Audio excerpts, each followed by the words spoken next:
Hi అండి, నేను మీ Sajida. Welcome to Sajida's kitchen. ఈరోజు మన రెసిపీ వచ్చేసి నేతి బొబ్బట్లు. అయితే ఇవి మనం రెగ్యులర్గా చేసుకునే శనగపప్పు బొబ్బట్లు కావండి, అటుకుల బొబ్బట్లు. సాఫ్ట్గా, చాలా టేస్టీగా, చాలా బాగుంటాయి. ఇంకా వీటినైతే చాలా ఈజీగా ప్రిపేర్ చేసుకోవచ్చు. సో మీరు కూడా తప్పకుండా ట్రై చేయండి. చాలా అంటే చాలా టేస్టీగా ఉంటాయి. మరి ఇప్పుడు లేట్ చేయకుండా ఈ టేస్టీ బొబ్బట్లను ఎలా తయారు చేసుకోవాలో చూసేద్దాం రండి.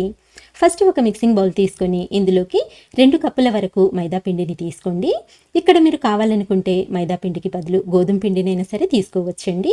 ఇప్పుడు ఈ మైదా పిండిలోకి 2 టేబుల్ స్పూన్ల వరకు నెయ్యిని యాడ్ చేసుకోండి.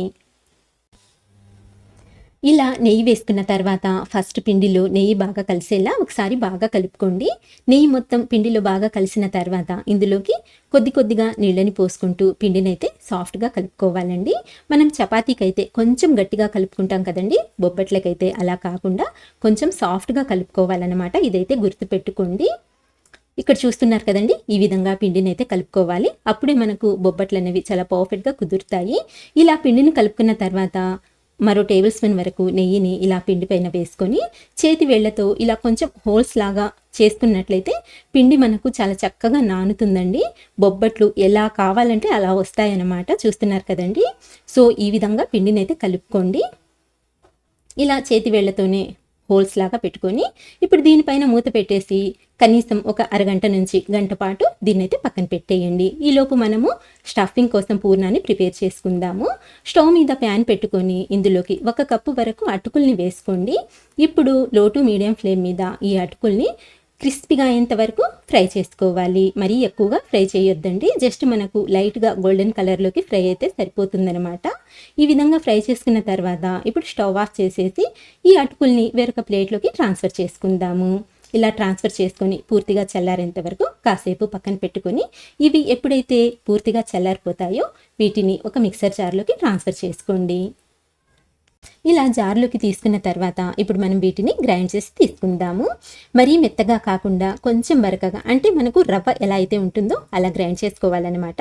ఇలా గ్రైండ్ చేసుకున్న ఈ పొడిని పక్కన పెట్టుకొని ఇప్పుడు స్టవ్ ఆన్ చేసి అదే ప్యాన్ పెట్టుకొని ఇందులోకి 2 కప్పుల వరకు నీళ్ళని పోసుకోండి. ఇప్పుడు ఈ నీళ్ళల్లోకి 1 టేబుల్ స్పూన్ వరకు నెయ్యి వేసుకోండి. నెక్స్ట్ వచ్చేసి 1/2 టీ స్పూన్ వరకు యాలకుల పొడిని కూడా యాడ్ చేసుకొని ఇదంతా బాగా కలిసేలా ఒకసారి బాగా కలుపుకొని ఈ నీళ్ళని రోలింగ్ బాయిల్ అయ్యేంత వరకు మరిగించుకోవాలి. గ్యాస్ని అయితే మీడియం ఫ్లేమ్లో పెట్టుకోండి. ఎప్పుడైతే మనకు నీళ్లు మరగడం స్టార్ట్ అవుతాయో ఇందులోకి మనం ముందుగా గ్రైండ్ చేసి పెట్టుకున్న ఈ అటుకుల పొడిని యాడ్ చేసుకొని గ్యాస్ని లో టు మీడియం ఫ్లేమ్లోకి అడ్జస్ట్ చేసుకొని ఇందులో ఉండలు కట్టకుండా ఇలా కలుపుకుంటూ బాగా దగ్గరికి వచ్చేంత వరకు ఉడికించుకోవాలి. ఎక్కువ టైం కూడా పట్టదండి, జస్ట్ 1 నిమిషం వరకు మనం అలా ఉడికించుకున్నట్లయితే మనకు ఇది బాగా దగ్గరికి వచ్చేస్తుంది.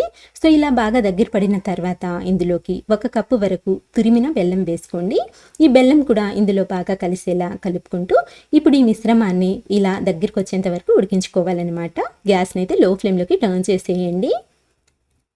ఇలా లో ఫ్లేమ్ మీద మనకు ప్యాన్ నుంచి ఎప్పుడైతే ఇలా సపరేట్ అవ్వటం స్టార్ట్ అవుతుందో అంతవరకు అయితే మనం ఈ పూర్ణాన్ని ఉడికించుకోవాలండి. ఇక్కడ చూస్తున్నారు కదండి, ఇలా ప్యాన్ నుంచి ఎప్పుడైతే మనకు సపరేట్ అవ్వటం స్టార్ట్ అవుతుందో స్టవ్ ఆఫ్ చేసేసి దీన్ని ప్యాన్లోనే ఇలా లైట్గా స్ప్రెడ్ చేసుకున్నట్లయితే మనకు ఫాస్ట్గా చల్లారిపోతుందనమాట. సో ఇది కంప్లీట్గా చల్లారిన తర్వాత ఇప్పుడు చూద్దాము. చూడండి, కంప్లీట్గా చల్లారిపోయింది కదండి. ఇప్పుడు మనము దీన్ని చేతితో ఇలా బాగా కలుపుతూ సాఫ్ట్గా చేసుకోవాలన్నమాట. ఈ విధంగా కలుపుకుంటూ సాఫ్ట్గా ప్రిపేర్ చేసుకున్నట్లయితే మనకు పూర్ణం అనేది చాలా పర్ఫెక్ట్గా వచ్చేస్తుందండి. సో ఇప్పుడు ఇందులో నుంచి కొద్ది కొద్దిగా ఈ పూర్ణాన్ని తీసుకొని ఇలా రౌండ్ బాల్స్ లాగా ప్రిపేర్ చేసుకోవాలి. ఇదే విధంగా అన్నింటినీ ప్రిపేర్ చేసుకుందాము. ఇక్కడ మనం తీసుకున్న క్వాంటిటీకి 12 వరకు అయ్యాయండి. చూస్తున్నారు కదండి. సో ఇలా ప్రిపేర్ చేసుకున్న తర్వాత వీటిని అయితే పక్కన పెట్టేసుకొని ఇప్పుడు మనము ముందుగా కలిపి పెట్టుకున్న పిండిని చూద్దాము. ఇక్కడ చూడండి, పిండి మనకు ఎంత సాఫ్ట్గా నానిపోయిందంటే అంత సాఫ్ట్గా నానిపోయిందండి. సో ఇప్పుడు ఇందులోకి 1 చిటికెడంతా పసుపుని వేసుకొని బాగా కలపండి. ఇలా పసుపు వేయడం వలన బొబ్బట్ల కలర్ అనేది చాలా బాగుంటుంది. మీరు కావాలనుకుంటే పిండి కలిపేటప్పుడే ఈ పసుపు అనేది వేసుకోవచ్చు అనమాట. అలాగే పిండి కన్సిస్టెన్సీ ఇంకొకసారి చూపిస్తున్నాను చూడండి, ఇలా ఉండాలండి. సో ఇప్పుడు ఇందులో నుంచి మనము కొద్ది కొద్దిగా పిండిని తీసి రౌండ్ బాల్స్ లాగా ప్రిపేర్ చేసుకుందాము. దానికంటే ముందు చేతికి కొద్దిగా నెయ్యిని అప్లై చేసుకోండి, పిండి అనేది అంటుకోకుండా ఉంటుందన్నమాట. మనము పూర్ణం ఏ సైజులో అయితే ప్రిపేర్ చేసుకున్నామో ఈ పిండి ముద్దని కూడా అదే సైజులో ప్రిపేర్ చేసుకోవాలండి. ఇక్కడ చూస్తున్నారు కదా, సేమ్ ఈక్వల్ సైజులో ప్రిపేర్ చేసుకోవాలన్నమాట. ఇప్పుడు వీటిని కూడా ఒక ప్లేట్లోకి పెట్టుకొని మిగతా వాటిని కూడా సేమ్ ఇదే విధంగా ప్రిపేర్ చేసుకుందాము. ఇలా అన్ని ఉండల్ని ప్రిపేర్ చేసుకున్న తర్వాత వీటినైతే ఇప్పుడు పక్కన పెట్టుకొని ఒక బటర్ పేపర్ని తీసుకొని ఈ బటర్ పేపర్కి మధ్యలో కొద్దిగా నెయ్యిని వేసుకుందాము. ఒక 1/2 టీ స్పూన్ వరకు వేసుకున్నా సరిపోతుందండి. ఇలా మధ్యలో నెయ్యిని వేసుకొని ఒక పిండి ముద్దని తీసుకొని ఫస్ట్ మనము చిన్న సైజు పూరీలాగా ఒత్తుకోవాలి. చేతికి కూడా కొద్దిగా నెయ్యిని అప్లై చేసుకోండి, చాలా ఈజీగా స్ప్రెడ్ చేసుకోవచ్చు. ఈ విధంగా చిన్న సైజు పూరీలాగా ఒత్తుకున్న తర్వాత ఇప్పుడు మధ్యలోకి ఇలా పూర్ణాన్ని పెట్టుకొని అన్ని వైపుల నుంచి ఈ విధంగా కవర్ చేసేసుకోవాలి. ఇలా మొత్తం అంతా క్లోజ్ చేసేసిన తర్వాత రౌండ్గా వచ్చేలా సెట్ చేసుకోవాలన్నమాట. సో ఇలా బాగా రౌండ్ బాల్ లాగా ప్రిపేర్ చేసుకున్న తర్వాత ఇప్పుడు మనము బొబ్బట్లను ఒత్తుకుందాము. చూడండి, కొద్దిగా నెయ్యిని వేసుకొని ఇలా చేతి వేళ్ళతోనే మనం స్ప్రెడ్ చేసుకున్నట్లయితే చాలా ఈజీగా స్ప్రెడ్ అయిపోతాయండి. పిండి మనకు సాఫ్ట్గా ఉంది కాబట్టి మీకు ఎలా కావాలంటే అలా వస్తాయండి బొబ్బట్లు అయితే. చాలా ఈజీగా చేసేసుకోవచ్చు. అలాగే మీకు ఎంత పలచగా కావాలనుకుంటే అంత పలచగా చేసుకోవచ్చు, లేదా కొంచెం మందంగా కావాలనుకుంటే అలా అయినా సరే చేసుకోవచ్చు.